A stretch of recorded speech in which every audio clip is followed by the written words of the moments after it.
So what's up everybody, my name is Revo and welcome to my channel Krook Art. So today I'm going to be doing a voiceover time-lapse attempt at a Denzel Curry painting that I had just finished, and I'm just gonna walk you guys through like what I do usually and my thoughts on things. So first off, I will grid out my canvas with 1-inch squares. So this is a 16 by 20, and I do that first, and then I upload my image to Illustrator, and I put in a 16 by 20 template, and then I drag the image in there and put out how I want it, put it in there correctly, and grid it out and keep the composition that I want and whatnot, and then I'll trace it out onto my canvas. And this is a way for me to make sure that all the proportions of the face are correct. Nothing's too big, nothing's too small.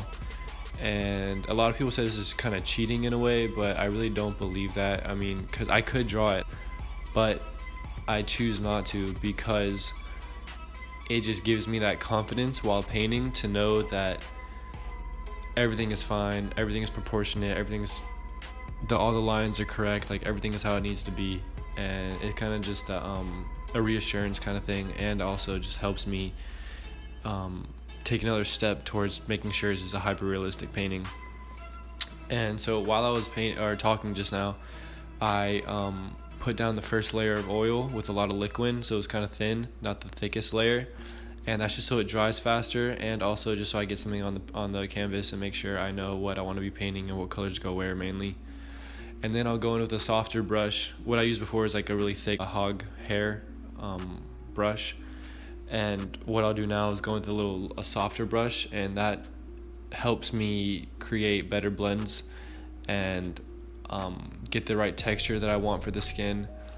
And so what I'll do is I'll go in with the darks first, as you can see, and then I'll move up the skin tones as I go, and then I'll go in finally with a little bit of white, and I'll get those skin tones correct. Because on this particular picture that I was painting from, he had a lot of white light coming from the right side of his face, so I would just go in with the white after to make sure I got that effect on there. And this kind of just helps me add highlights because it blends in with the paint before, so I get the right color that I want. And if I want to go whiter or brighter or whatever I want, I can just add more white or not. Something that I really struggled with this painting was the left eye and below it, and that's just because the way his head was turned and the way that the light was, and he has like a scar on the right side or the left side of his face that, I don't know, it kind of keeps it from looking the way I was expecting it to, but in the end it works out, which is fine. And also the eyes were a little dark in the photo, but I just copied that into the painting, but it just didn't look right off the bat. So for a lot of this painting, I was just really not feeling it. Really, I just wasn't thinking it was gonna come out good, and I was kind of worried, but I kind of just stuck with it, and it kind of turned out for the best in the end. So right here it was getting really late, so I just went in. I was gonna finish the hand, but I just went in with a layer of black on the hair so that for the next day it would be dry, and also so I felt like I had something accomplished for that day, because usually I get really restless if I don't feel like I paint enough or create enough for that day, and I feel like a bum. It's kind of funny actually, but yeah. So I'm just going through with just straight black, ivory black from the Artist Loft oil set, and I'll just do everything in the hair. I'll outline it as much as I think it needs to be, and then I'll wait for it to dry, and then the next day I'll go in with another layer of just straight black, and then I'll take some grays and whites, and I'll get a little bit of a rough brush to add the textures of the hair.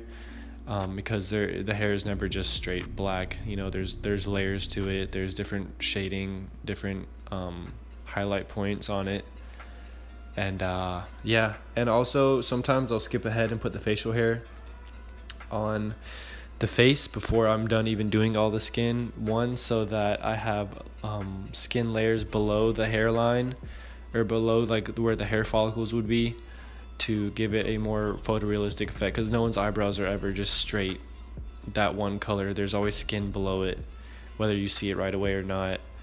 And yeah, and then I went in with the color of teal because he's an Aquarius, and I just felt like it fit. And on that right dread, you can see that I kind of went over it with the blue. That was just so I can get a good line on the face, and then I went back over it with the black, and here I'm going again with the gray and the whites like I was explaining earlier. I'm actually really happy with the way this painting ended up coming out. I wasn't able to film me painting the shirt, but it's really just a simple straight black with a few gray highlights here and there, nothing really paint or video worthy. And oh yeah, at the end I'll always cover the edges with the color of the paint, just so it gives it that finished look kinda, and it kinda just makes me feel like the painting is done. Another reassurance kind of thing. So yeah, I really hope you guys enjoyed this video. If you guys like it, I'll be doing more of these. You just gotta let me know. Yeah, follow me on Instagram, Krook Art. Thank you guys.